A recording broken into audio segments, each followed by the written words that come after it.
we can either choose to lift each other up or shit on each other. Whenever you feel, just step away from the drama. That's why I wrote the book Fear Less, meaning not fearless, but fear less in your life. When I feel I've woken up and my brain is not working, and I also feel my face looks like a crumpled bed of nettles, I put my head in a basin of ice. Now you might know Trinny Woodall for building her eponymous beauty brand Trinny London, now worth hundreds of millions.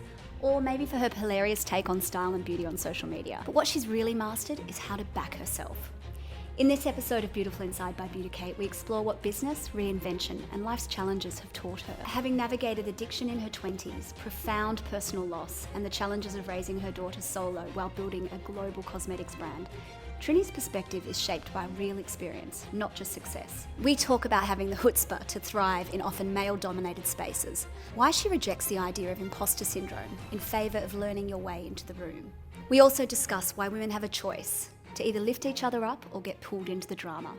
It's smart, honest, and full of the hard-won wisdom Trinny is known and loved for. A quick word from today's sponsor before we dive in. Pulsetto. This little device is designed to stimulate the vagus nerve, which plays a key role in the parasympathetic nervous system, which is responsible for helping our body shift out of stress mode and back into rest and recovery. So you wear the device on your neck for just 4 minutes and you can choose a program that you need, whether it's sleep, burnout, stress, anxiety, via the app. The device sends gentle electrical pulses to stimulate the vagus nerve and encourage the nervous system back towards balance. I've been pairing it with a quick breath work or meditation a couple of times a day, and tuning in like that has made the world of difference to my anxiety and overwhelm. For me, it's become a quick daily reset, a drug-free, non-invasive way to help my nervous system shift out of stress mode and back towards calm. Visit pulsetto.tech for more information, and use the code Beauticate for 15% off. Hi, I'm Sigourney Cantelo and welcome to Beautiful Inside by Beauticate. I've spent more than 2 decades as a beauty and health journalist exploring what it takes to look good on the outside. But after I was hit with my own mental health challenges, it begged a deeper question. What is it that makes people truly beautiful from within? On this podcast, we sit down with fascinating people, founders, experts, tastemakers, to explore the rituals, mindset, and life lessons that make them feel their best inside and out. It's become my mission to create a safe space for these honest conversations so that we can validate our experience and learn from each other. So if you want to feel your best and live beautifully, you're in the right place. And if you enjoy these conversations, please take a minute to follow us and give us a rating. It makes all the difference and means that we can help continue this important work and share these conversations. Now let's get into it. Trinny! Yes. So good to see you again after 2 years. I know. I feel it hasn't been 2 years. No. It has. It has. We can tell on the documentation. Lovely to chat to you. Your energy and your passion is always just so contagious. A lot has happened. You were my first guest for the podcast. God. The mission of the podcast was to be about creating a safe space, discussions around mental health and resilience and vulnerability. And you do that so well with Fearless as well, talking about the challenges and the struggles and the realities of life and people's journeys. So showing up, the way you do must take so much energy. Like, you make it look very effortless. Are there moments that you really struggle to keep showing up for your community like that? I think what's interesting is it takes tremendous energy, but also I get tremendous energy from it. And I think people don't always appreciate that. Like, people might say, oh, Trinny, you should take a break. And some of the community might say, oh, you work so hard to take a break. But then what I do explain is, when I'm sort of tired and feeling a bit flat, I might just go for a walk in Kensington Gardens and chat on Facebook or Instagram and feel I'm not on my own, alone with this thought. And I think a lot of our As in you chat on your live? Or? Yeah, on my live. I'll just pick up and do a live. Wow. And I think a lot of the times when our anxiety or challenges in life feel even worse is when we feel we're the only ones who have them. Yes. So I might, be there for other people, but also they are there for me. It's like a 360. And they are also there for each other. So I think the joy of having a community around what you do is you can dip into them and they dip into you. Absolutely. It's very mutual. You've built this extraordinary community. You're so consistent the way you show up with your Sunday chats and your Fearless events and the way you engage daily. Like, what have you learned about that connection? You say it's a two-way street, but what is it that really makes people feel seen? Is it being vulnerable? Is it sort of sharing your own struggles? I think feeling they're not the only one who feels that is a huge one. And when you went through what you went through, then talking to women where you knew you weren't the only one, I think identification is incredibly important. I think also that we can either choose to lift each other up or shit on each other. You know what I mean? It's like in life. I remember when I was much younger, I felt that I didn't have the tools to be friends with people. And sometimes I thought information would gain me friendships, So I would sort of say, if somebody was, in a room and they were all girls who were sort of boarding school and they were girls who were gossipy, and I'd say, oh, yeah, and I know X, because I thought, it would make me feel included in their club, Yeah. And I remember once something happened. I was maybe 12 or 13, and something happened where, as a result of my chat, somebody's had been really affected. And it made me stop and think, we want the latest gossip. What's the latest gossip? Is in a way not always the most positive thing. But also, I love that I have very different friendship groups, and they might all have their own set of a lot of friends, but I dip into each of these, and I'm not a part of that cycle of that sense of, Well, there's that saying, big minds talk about concepts and ideas, and small minds talk about other people, isn't it? I didn't hear that before, but I think there's even a third one. I've heard you say this on Sunday chats about removing yourself from the drama. I say that to Lila. I remember, when she was going off to boarding school, and I just said, whenever you feel, just step away from the drama. She had a cousin who... He was very loved, as a boy growing up. And I noticed in him, he never put people down, ever. He always pulled them up. And he'd always have a good word to say about people. And I think we gravitate towards people who have a good word to say about other people. Absolutely. And, I can find I can be really tough in work and look at what hasn't been done and da-da-dum. And I'm probably much tougher in that than in friendships. In friendships, I will, somebody asks my opinion, I will give it, but otherwise you're kind of there to be sportive. Somebody might be with somebody who you don't think is great for them, and you want to say, what the fuck are you doing with them? What I try and teach myself now to say is, does this make you happy? Or something else. Yeah. So the kindness piece really is the most important thing, leading with kindness. So I'm loving watching what you're doing with all the founders events you're doing, talking about showing up. How do you make yourself do the hard things when you really don't want to? I'm not a procrastinator, but there's certain things where I noticed I've got a lot on right now, and there's a lot of emails coming in all the time. So sometimes I'll read it and just leave it open, but not have actioned it. Yeah. And I remember being on the plane, and some things you think, this is so challenging to do, so I won't start because I don't know how to start. Yes. Those kind of situations. And that's when you've just got to chip away at the first bit, and then it becomes easier and the ice melts, as it were. Piecing it. And it's remembering that, because otherwise that procrastination comes from fear, generally. And it's about how can you just feel the fear and do it anyway. It was a book I read years ago. It's why I wrote the book Fearless, meaning not fearless, but fear less in your life. I didn't realise it was that distinction. Fear less often. Fear less often, but just there's fewer things to fear as opposed to fearless, invincible, look at me, shit, Well, you do strike me as, fearless, exemplified. You're very strong, I've had many times in my life where I've been full of bloody fear, Well, you've said that you've battled imposter syndrome. Does that still happen?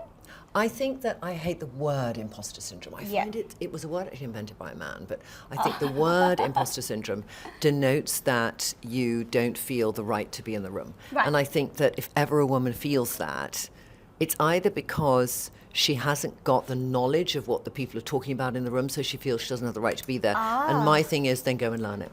Just go and learn it. Just don't feel I'm an imposter. Just feel, what do I need to learn so I can come back in the room and have a voice? That's all you need to do. Do you do that often still? Yeah, I will be in a meeting, and it might be that I'm in a meeting and it's a particularly intense financial structures meeting. And so they're using acronyms, and I'm thinking, okay, I could be having my phone on the desk typing in that acronym, thinking, okay, let me just know it so that I don't just fakely say it in the wrong context. So there was a bit of that at the beginning. But there's too many acronyms. There's a lot of acronyms, CPA, AOV, whatever they might be. But I sort of know them all now in my area of work. But there are situations where I will say, just tell me that back again in common English, because I do not understand it. And I think that the difference between pretending to understand something and therefore not learning is a fixed mindset. And a growth mindset is to say, I need to understand that better, so either you go and learn it, or in the room, you have the courage to say, I don't get that. Could you explain to me again? Yes, great. So and it's really important to it is admit important. that you don't and it's understand important something. also with You know, I've had people I've worked with and they might come back with an answer quickly because they want to give an answer to me. And I might say, can you go and check if you think that's the right answer? Because I'm not sure it is. Good. You know, we in life want to please in some way things, and so have an answer. And sometimes I'm a very demanding boss because I'll want an answer. You know, what is the answer to this? And if somebody doesn't have it straight away, they might think I'm going to judge them for it, so they'll just give me an answer. It's a challenge for me to navigate. It's how to be the right boss too, so I can give people permission to go and find an answer and bring it back to me, and not be so intimidating that they'll think I just need to give her an answer. Yes, You being know? soft enough. Yeah. How do you balance that sort of traditionally masculine feminine thing of, you know, being a business leader and then I don't having think a it's soft masculine or side? feminine, because I think it's just whether you're demanding and tough or soft and Yes. accommodating. So I how mean, do I don't think we should always associate masculine or feminine to those, because it can be deriving. In a environment where there's a real masculine-feminine divide, and I think Australia has that quite strongly compared to some other countries, and some other countries have it stronger. I always feel I want to enter the room as a person. Whether I'm fundraising, I'm trying to enter the room as a person fundraising, not as a woman fundraising. Yes. Otherwise, I'll think only 2% of women are invested in, so I have got really shitty chances. Yeah, absolutely. Now, when I talk about, you know, the strength and on your journey, you've been very open with your struggles from, you know, rehab and then, you know, confidence issues and acne. And do you think, how did those experiences shape you as a leader and, you know, as a person? I think that it gives you empathy when people are going through things. You know, we have 300 people at Trinny London. Sometimes people go through things which are quite challenging, and I'll write them an email, especially if I understand the challenge. Yeah. So I think the more experience you've had in your life, the more you have the ability to appreciate what that situation is. So there have been a few things where I've You've been through understood a lot. it. Yeah, and would you say, I mean, everyone I seem to get in the chair and talk to about the struggles and the challenges almost created the drive and the ambition to succeed from those challenges. Would you agree with that? I think it's really difficult. It's a chicken and egg, because you could look at who suffers from a concept of some form of addiction and what is inherently in you that you end up in some forms being an addict. Yeah. So you could look at it from that perspective. Yeah, it's like a absolutely. chicken or egg. It's also, you know, people Dopamine who chasing. have been diagnosed for depression and they have addiction, and they, you know, depression, they're diagnosed with, you know, you can have which came first. But I do think that whenever you've had something where you've had to face a big challenge in your life to get through it, like, I don't regret my years when I had a tough time, because it's made me what I am today. That's right. You know, so I do can never say think that it it didn't. contributes to that full 360 of me. And there were points where it was painful to go through, as I'm sure it was with you, but looking back the other side, it's like giving birth. You don't remember how painful it was, you just remember that you have your child. Totally. You know? And I think that it also does give you a resilience, though, doesn't it? Yes, it a does. way of bouncing Yeah. back from those moments where you're like, oh my God, how do I go on? Do you still have times, you know, with your own mental health where you're challenged and you have had to, like, go back to basics or go see a therapist? How do you feel mentally so strong now? I did see therapists on and off when I got clean from drug addiction, but I have a CEO coach, and he's based in Silicon Valley and on the west coast of the US. And he's very good because he came out of quite a sort of spiritual background. Then he went to a very big American company that does a lot of C-suite and CEO coaching. But he's very good at making me look objectively at certain things. He instigated in our C-suite that we should do 360s of getting all those members of the team to analyse each other and see what they perceive. So that brings up stuff you have to work on. Yeah. He really helped me to look at what do I really want from the business. And so his knowledge is not in how to run the business, but his knowledge is in what my actions bring to the business in a positive and negative way. And what can I work on to be better at certain things, and what should I do more of? What were your areas to work on? My areas to work on was that I can get very excited by something, and that's slightly sort of not ADHD, because I would be self-diagnosing. I was going to ask if there's- you have yeah. it, because I was diagnosed too. I mean, I recently. feel that I do hone in on details of things in a very ADHD way. Neurodivergent way. In a neurodivergent way, let's just put it like that. Yeah. But he described this thing to me, and it really resonated with me, where I'm looking at something and saying, we've got to do that, we've got to do that. I'm very methodical, actually, because we're in the lab, we're thinking of the formulation. It takes a long time. I'm really irritated it takes a long time, but I want it also that it's really good. So Yes. I have patience for that. You've got focus. Other things I might have less patience. So then I'll be over there and looking at that. Yes. And he said, imagine you're the head of the dragon at Chinese New Year, and all your team are in the whole body of the dragon. So as you go like that, and then you go, oh, look at that. They've just all run around like this, and then they're running back. Oh and God, it gave me that feels like me. such a good, That's so it gave me true. such a good visual to appreciate Yeah. that as a team lead, if you're thinking of something that everyone's trying to grapple keep up to just get on board with it or do it, and then I'm on something else. I'm exhausted by this, and now she's onto that. So it's like you have to know the pace of what your team can do, and sometimes the team probably would feel challenged by the pace of things, and other times I feel they're not doing enough. I mean, it can work. It can work both ways, and it's understanding when somebody knows what they're meant to be doing is really important, because I think communication of this is a concept. Let me check that you know what you think I told you is what I told you. Repeat back to me what repeat back to me. you're And I think doing that next. is something that now That's a good, I am good tip. trying to look at quite a lot in work, of repeat back to me what you think we had this meeting about, kind of thing. That's so great. I always That's a make good tip. notes in every meeting, and everyone at a work knows I'm a manic note taker. Now you have ChatGPT and all these other, we use Gemini, but sometimes the way they take notes is so weird. It's different, and so I always generally send my notes onto the team afterwards, so good. they know what I interpreted What your from the meeting. priorities were out of or those just what I things. interpreted, because we can all sit there and interpret slightly different things. Yeah.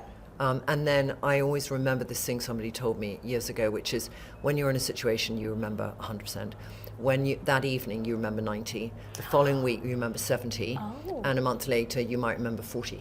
Oh, interesting. So if somebody was thinking about what was said in that meeting, they didn't make notes, the next day, they wouldn't remember 20% of it. 100%, And so it is, and I'm like that, because I know when I don't make notes, then I forget half of what somebody's told me, and I'll ask them again about it, and they'll think, Trinny's asked me this. Do you actually use an old-fashioned pen and paper? No, I use notes on Apple. I have you type it. 840 notes right now. Oh my gosh, I know, my notes Yeah. are ridiculous. Yeah. They say to really know a person, go through their notes. The stuff you find, I mean, the know. kind of things but I I try write and there. categorize it and Oh, do you file fold- it, do you put and them in I files? have files, and then I have emojis that mean different things, and I have people in the team, and I make the emoji of what I think they look like, and they're the people. And so whenever I'm meeting with somebody, I go to my last meeting with them, and if I have a meeting about a product, So you it's called file the the product. meetings within notes under that person? Yeah, or under That's very category. So organised. I have like MPD. So if we have a new product that's coming out, I'll have it under that name. If it's been launched, it's yellow. If it hasn't been launched, it's yellow and white as circles. And if it's just in concept, it's yellow and white and red. Wow. Yeah. That's and then amazing. marketing is blue, finance is green. That's Yeah. amazing. Yeah. Does it follow suit in your emails, or do your emails just a mess? Emails are the biggest mess of the whole company, because I dictate my emails, and they'll come up and say, "What did Trinny mean?" So I do I that had one too, the other day where my MD came up to Louise, because I said, "Can you tell me where we're at with bloody mindness, okay?" Bloody mindness. And bloody and kindness. And he came back and he went, "I think you're asking me about where we're at with Bloomingdale's."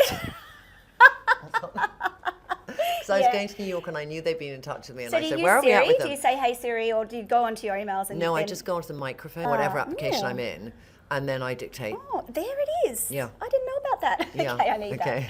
that. You just gave me a big tip. Yeah, and on your phone too. Yeah. Okay, thank you. Yeah.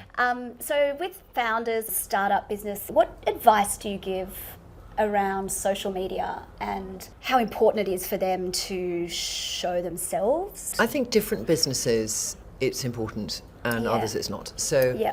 I did a Fearless Founders dinner this week in London, and there was a woman there who's a part of an AI company, hugely successful. She has no need to ever show herself or talk about social media, Yeah. because she's built a really big business. And also there was a woman who I sat next to at dinner at this female founders thing from Little Moons, which is this really cool ice cream, cult. Yes. And she said, my team has said I should put myself in front of camera Yeah. more, because she had some Instagram girl following her around. She said, but I find it really challenging because I never have been. Yep. And I have before done TV, so for me it's a natural thing to do. But I said to her, and then this Instagram post I did, that when I put my phone up, I don't think, oh, that's a phone, I'm filming myself. I look at that little light on, and I think, who do I want to talk to down the lens? So I've got Joanna in Sydney and I've got Mary in America, and I just really imagine those women down the phone, and it helps me to feel that I send the energy down the phone. And I think one thing about being successful on social media is that when you're speaking, nobody feels it's rehearsed. You know, I see some influencers who I feel are reading from notes behind the camera because they got perhaps a deal with, you know, a company, and I feel that's not your authentic voice. So how do you be truly yourself? Or you know, if you're a very private person, you have to do public-facing things. Which element of yourself do you feel I can be really candid about that? And what I share will help somebody else. So if you also have that sense of the altruistic element of it, you know, I know if I share something vulnerable, it's going to help somebody else who feels it's challenging to talk about. And so, therefore, it's not a selfish thing to do it, it's an unselfish thing to do it. Absolutely. And it then helps you to be candid. Well, that's exactly what the podcast's about. And that's why I told you my story at the start. I kind of came out in a bit of a tumble. But, yeah, that's what I usually start with my guests, because it just sort of reminds us all why we're here. Exactly. And when you have shared those things, what's been one of the most resonant for your audience, things that you've shared that kind of blew you away and you were surprised maybe? I've had quite a few things. Like I never used to share about my mum with her Alzheimer's, and I did one day, and there was obviously a lot of identification, because a lot of people have parents who have Alzheimer's. So things like that. You know, when Lila first went away to university, I didn't share about it. No. Of that feeling of sort of emptiness syndrome, because I just think so many people go through this process. But funnily enough, when I came back this time around, she went from a small town to a big city, and she's 2 years in, so she's been there a bit. But I felt nostalgic, and I just did a post, and, you know, it was just candid how I felt, whatever. Yeah. I think it's just, things can be little or big, you know, and I think it's just to be honest. I love watching the Sunday chats. Yeah, it's also what's ever in my head. Well, that's what I love. That's the thing, because I have no idea what's going to But pop into my head. you were reading a Rudyard Kipling verse, and the last one I watched, and I was like, it's such a joy to watch. It is, you know, obviously off the cuff, but I feel like, I mean, I don't know how you do it on the Sundays. Like a Sunday is when I'm least likely to talk to the camera. You know, I'm like in my whatever. Like, how do you show up? But there are moments where you're like, oh, I said I'd come back to these people. Is it always? No, because I never generally make a commitment before I do something. Do you see what I mean? So in lives, I won't say I'm going to do a live on Sunday. Oh, you during just do COVID, it. I did do lives every Sunday, and if I didn't do one, I thought, oh, I haven't done one. That's quite bad. Yeah. And I thought I don't want to give myself that. So now I don't. They're not every Sunday. So if I feel like doing it on, and sometimes I'm walking in the park and I think I'm thinking about something long, and then I think I want to talk to somebody about it. So I just start chatting, and then lots of people give their opinion. I think that was really helpful for me. So it really helps me. Okay, so we do this Sacred Six thing. It's our last question. Yeah. And I feel like this will sum up everything nicely. But it's the 6 products, practices, protocols that make you look and feel your best. If you had to distill it into 6 things. Okay, I would say Insight Timer, David G, 22-minute morning meditation. Oh, David G, I love his nighttime he's really ones. nice. I haven't listened to the his morning ones. meditation is fantastic. I did Deep Thought originally, which is a really good one to change your neural pathways, but that one I love. Was that David G as well? Yep. He's great. He's fantastic. So that is, you know, I did it this morning, setting your intention. It's really good to set you up for the day. So, you know, when I do that, I feel good. Weight training. Because I'm a woman in menopause, post-menopause. Your arms are so good. I've got arm envy. You've got good arms, darling. But I just know I need to do it. I want to protect my bone. I want to look after my body so it looks after me. How many weight sessions do you do a week? I do 3. And I do 2 of yoga. Then I would say SPF every single day. And we have one, See the Light. I don't sell it here, but Skin Perfector, because it's something I made, which is a 30. We have a 50 in the UK as well. But this one, it gives you glow. It gives you a tiny bit of coverage. This one here. And it also does skin perfecting. So it's just, I came off a 24-hour flight. I'd done good skincare, but I put that on and I, you know, thought, I look okay. And it's a thing that when you want something where you just look okay. Yes. You know, you just like, you woke up feeling like shit and you look okay. Yeah. It's great. It's okay, simple. so that's my 3rd one. My fourth one is a bucket of ice. It's a new one, but I literally put my head in a bucket of ice, which I take a bucket of ice from wherever I am. If I'm at home, I have a ice maker. But when I feel I've woken up and my brain is not working, and I also feel my face looks like a crumpled bed of nettles, I put my head in a basin of ice. Really? Okay. That's an old school Hollywood trick. It's really good. Is it like an ice bath without having to immerse your It is. whole Hot water and body? lemon every morning. I've done it for 35 years without fail.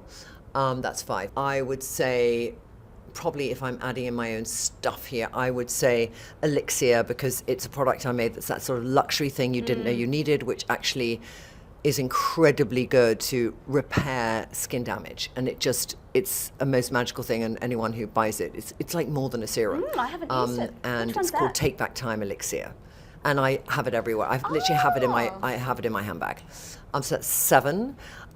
8 is bunny rabbit hops, and I jump up and down, and I do my lymphatic drainage by jumping up and down. 9 is beauty fascia, because I do beauty massage Yes. on my face. Do you still do an Anastasia, or have you Anastasia got your own? Beverly Hills. I mean Anastasia. No, Anastasia, the Russian yeah. lady. I do a bit of hers. I actually interviewed her once, not that long ago. But I do a bit of hers, and I do a bit of other stuff. Hers are way too long. Yeah. And then the last one, I'd say, for getting myself up and ready, something fundamentally I've started taking a lot, I mean often, is creatine. Oh yes. Because I just think for brain power, and I take a Alzheimer's teaspoon. prevention. Alzheimer's prevention. And when you're very tired, in fact, I should take some right now. It gives you energy for the day. And MCT oil, I put it in my coffee. If I could have an 11th. Okay, you can have 11, and it was only Thank you. 6, All but I right. love that you Oh, gave me God, 11. okay. I wasn't about to stop you. Okay, No, yeah. well, that's wonderful. All right. Thank you so much. It's You're great welcome. to see you. Really good to see you too. Thank you for joining me on this episode of Beautiful Inside. If you enjoyed this, the best thing you can do is share it with a friend, leave a review, or give us a rating.